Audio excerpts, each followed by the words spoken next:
bet you're bippy. Every bit of it. Good. And that camera will be forever positioned just like that.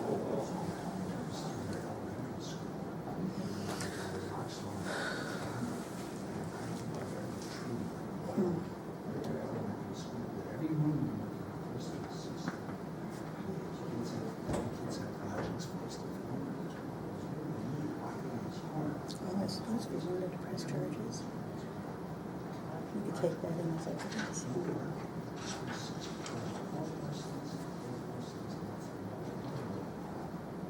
Well, it just so happens.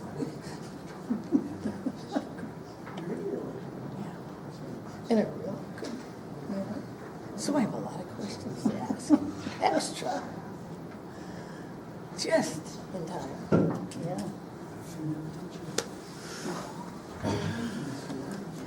I'll go to the lady who was on the ground. Do you need to hear my water? Yeah. Use the facilities. Yeah. Thank you. Think I dare to move my chair backwards here? For fear of being arrested.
And then they have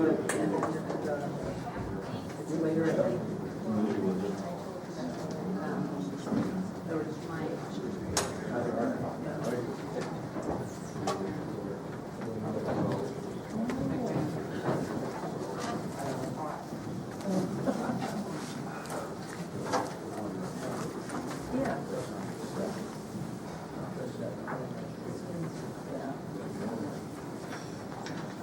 Well, we'll go on with the regular meeting now at 8:03.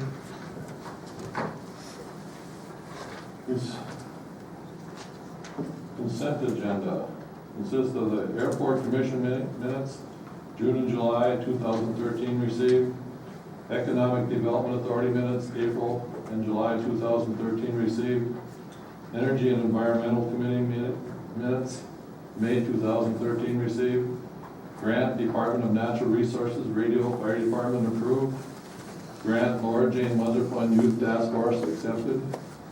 Little Falls Community Recreational Complex Task Force minutes, March 2013 received. Refuge Recycling License, Matt Burgard, doing business as Burgie's Aluminum Can Recycling approved. Solicitors 30-day license, Burgie's Aluminum Can Recycling approved. Temporary on-sale malt beverage license, American Legion Auxiliary, Rock in the Park approved. Temporary sidewalk closing, sidewalk display promotion permit, Bon Joe's approved. Wastewater treatment facility report, June 2013 received. Water treatment facility report, June 2013 received. Any things you want to discuss? If not, I'll entertain a motion to approve. I'll make the motion. second. Got a motion by Councilman Goshek, second by Mayor Van Riesingham to approve the consent agenda. Any discussion? All in favor say aye. Aye. Opposed, same sign. Motion carried. No public hearings or lettings, old business, new business. Building permit fees, Morrison County Food Shelf request a waiver.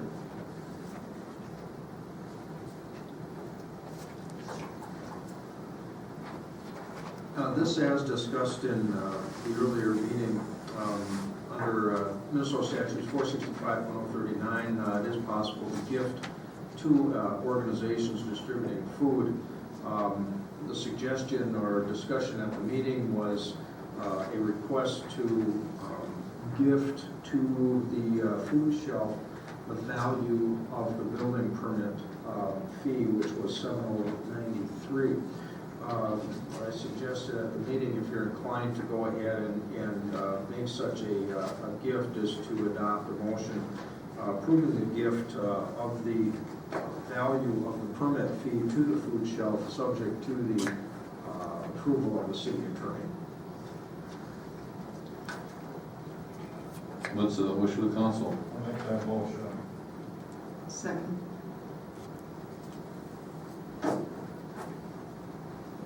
Got a motion by Councilman Goshek, second by Councilman Doucette to waive, to gift the fee to the food shelf in the amount of $708.93 per talking with our attorney.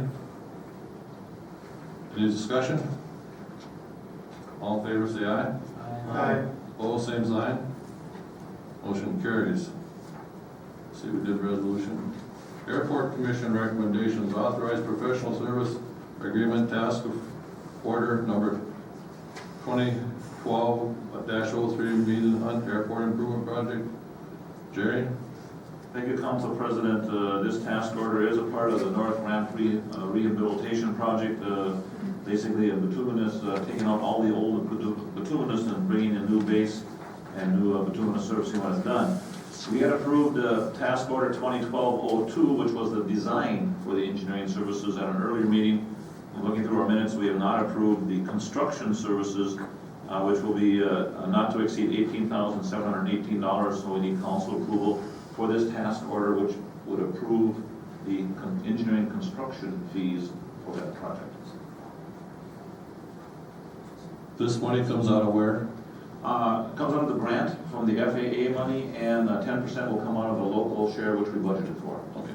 The county pays half, we pay half into a capital improvement fund at the airport, and we budgeted for it and planned for it, but we just have not approved this task order, and we need to get that in a minute.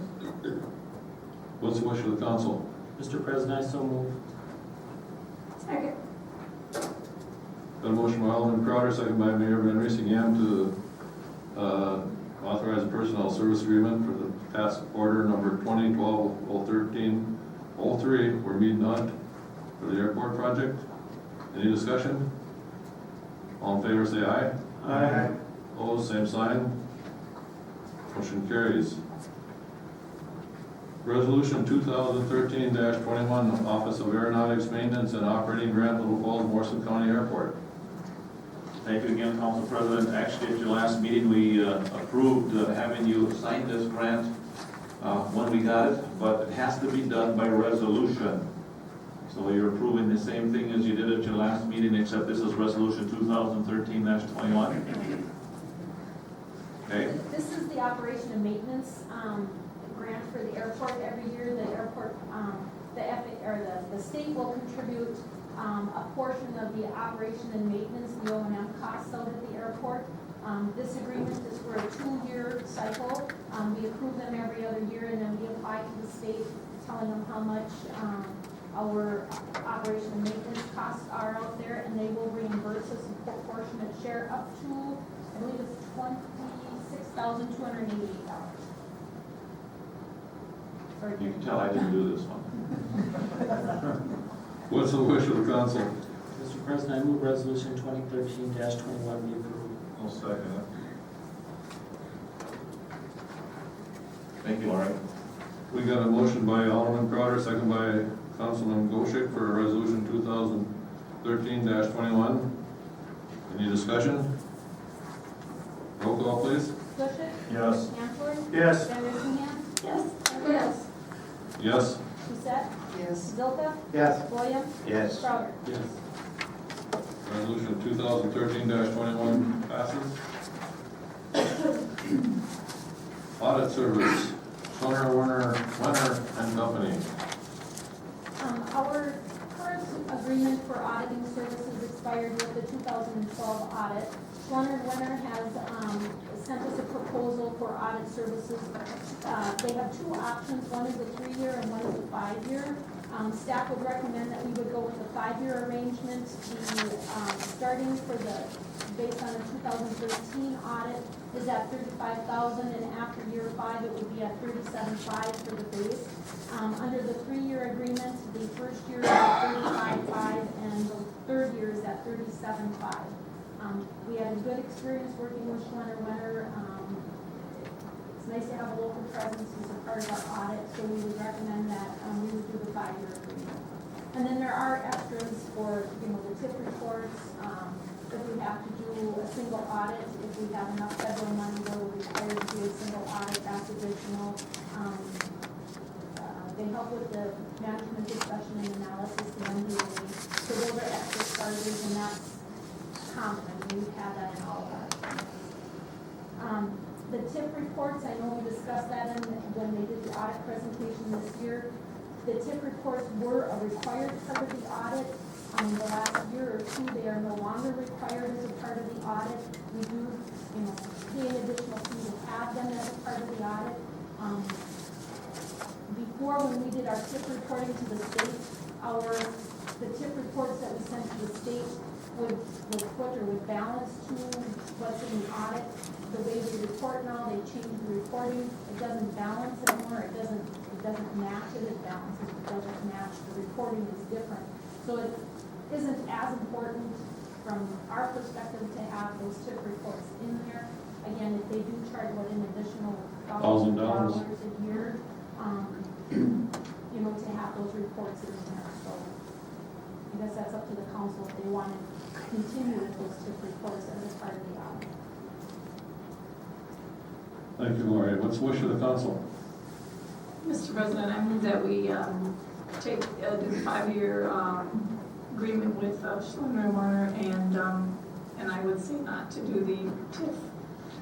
I know that they did recommend not to do it also. Second.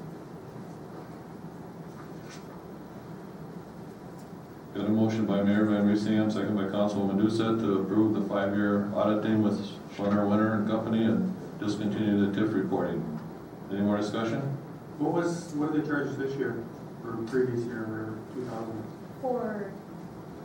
Well, here we're at 35,000, is that somewhere close to what we were, do you know? For the 2012 audit, the base was $35,000. 35. Yeah. Any more discussion? All in favor, say aye. Aye. Opposed? Motion carries. Friends of Linden Hill request re-roof stable and carriage house. Jerry, you doing that, or? I can, just so the council knows, the Friends of Linden Hill are looking at re-roofing the old stable and the chicken coop area. They're going to match the shingles that are on the house. We went through the State Historical Society, went through the local HPC to make sure their blessings are, and they are okay with it. They're coming up with the money themselves, but any improvement, you're talking somewhere, I'm guessing $15,000 to $20,000 by the time they're done here. The council needs to be aware of it. That's part of the agreement with the Friends of Linden Hill. That's why it's on your agenda, so you're aware of the fact that they're going to get bids for the roof. They're trying to maintain it, and I guess just place on file or let them move ahead, but you need to know what's going on. What's your wish for the council? Mr. President, I would move that we allow Linden Hill to move ahead. Sure. Can I talk? Sure. Don't you want a motion first, then discussion? We got a second? I'll second it. Discussion. Lynn? Hi, I'm Linda Burgraff, the site manager over at Linden Hill. And the letter that we wrote, we didn't go on with it. We also want approval that if we do this, which we're not sure we're going to, we gotta make sure we have money, because we haven't gotten any bids yet. But we need to get approval from you to dispose of the shingles and things. If I can find my letter. Yes, that says in your letter. Okay, so we just need to get permission, because anything we take off of the property, we need to get your approval. Okay. That'll be part of the motion? Yes. Fine. Mr. President, Yes? Linda, is it the carriage house, is the stable part of the carriage house? Or is that's the, I always call it the barn, but they call it the carriage house stable down in the green park. not the caretaker house? No. Oh, I see, okay. Thank you. What's the wish of the council? There's other motion. All in favor, say aye. Aye. Opposed, same sign. Motion carried. Resolution 2013-20 declare surplus property and authorize sale thereof. Pronghorn and vehicles. This resolution covers the two baby pronghorn that were born at the zoo, and also it would include the sale of the pronghorn to Bear Country, Rapid City, South Dakota. We did check with other zoos first. We also have 3 forfeiture vehicles that we would like to declare surplus as a part of that resolution. What's the wish of the council? Mr. President, make a motion to adopt resolution 2013-20. Second. Motion by Councilman Hanford, second by Councilwoman Doucette for resolution 2013-20 declaring surplus property. So resolution, please call roll. Hanford, Yes. Van Ryslingham, Yes. Clifford, Yes? Doucette, Yes. Zilka, Yes. William, Yes. Crowder, Yes. Busher. Yes. Resolution 2013-20 carries. Resolution 2013-22 accept donations. The donations listed in resolution 2013-22 would be for the second quarter of 2013. These are different various donations that the city has received. What's the wish of the council? Mr. President, I move that resolution 2013-22 be approved. Second. Got a motion by Alderman Crowder, second by Councilman Hanford for resolution 2013-22. Call roll, please. Van Ryslingham, Yes. Clifford, Yes? Doucette, Yes. Zilka, Yes. William, Yes. Crowder, Yes. Busher, Yes. Hanford. Yes. Resolution carries. Tax forfeit property. Jerry? On the back of your page number 26 is the list of property that the county is in the process of declaring surplus. And we don't, as far as staff is concerned, not interested in anything on fairs, cereals, subdivision of cereals. On the sectional part is the one where you see that part of the southeast quarter, the northwest quarter line, southerly of 4th Street Southeast, north of Greens Edition. That is the one that potentially could be benefit to us. Otherwise, as far as we're concerned, let the county go with their tax forfeiture sale on the rest of the property. We're trying to get out of the land business. So what are you saying? Do we should do all this, or we should keep that one part? We'd like to at least pursue this one with the county, and all the rest can go. Okay. What's the wish of the council? I so move, Mr. President. I second it. And just for the public, the one by Greens Edition, if we ever had a on and off ramp off of 4th Street, we'd have to go buy this land. We can get it at a good price now, we should at least pursue it. Right. Any discussion on the tax forfeit? We got a motion by Alderman Crowder, second by Mayor Van Ryslingham. All in favor, say aye. Aye. Opposed, same sign. Motion carries. Tree City, USA, request Robin Hensel and Mayor Van Ryslingham. Who's talking? I guess Robin can go first here. Thank you. I asked to be on the agenda tonight via email request on July 18th. My request states, Dan Vogt, City Council, I request to be on the agenda of the City Council meeting of August 5th, 2013 to address Tree City status for our quaint little river town. Warm regards in my name. Then I received an email from Kathy Van Ryslingham. I sent this email to Dan Vogt and others, I believe. Originally, I sent an email to Kathy, the mayor, Dan Vogt, Jerry Lochner, and Christina Von Berg of the CVB. And that email says, "Hi to all. These 15 reasons are all good reasons to become a tree city once again, just as this city was once in the 1990s. Isn't this also a tourism idea to help promote our quaint little river town? Since Royalton is, why shouldn't we be a tree city? Why are they ahead of us with splash pad and trees? Trees are an integral part of our community development. I suggest we consider this program to help us achieve the bike trails and overnight camping at Laberge and Mill Park. Wouldn't this be wise to consider and promote?" The 15 reasons to become a tree city are: encourages better care of community forests, touches the lives of people within the community who benefit daily from cleaner air, shadier streets, and aesthetic beauty that healthy, well-managed urban forests provide, recognizes and rewards communities for annual advancements in urban forestry practices, increases public awareness of the many social, economical, and environmental benefits urban forestry practices, provides education to improve current urban forestry practices, builds cooperation between public and private sectors to effectively manage urban forests, encourages, supports, and strengthens effective urban forestry programs in diverse communities nationwide, can make a strong contribution to a community's pride, serves as a blueprint for planting and maintaining a community's trees, puts people in touch with other communities and resources that can help them improve their program, helps present the kind of image that most citizens want to have for the place they live or conduct business,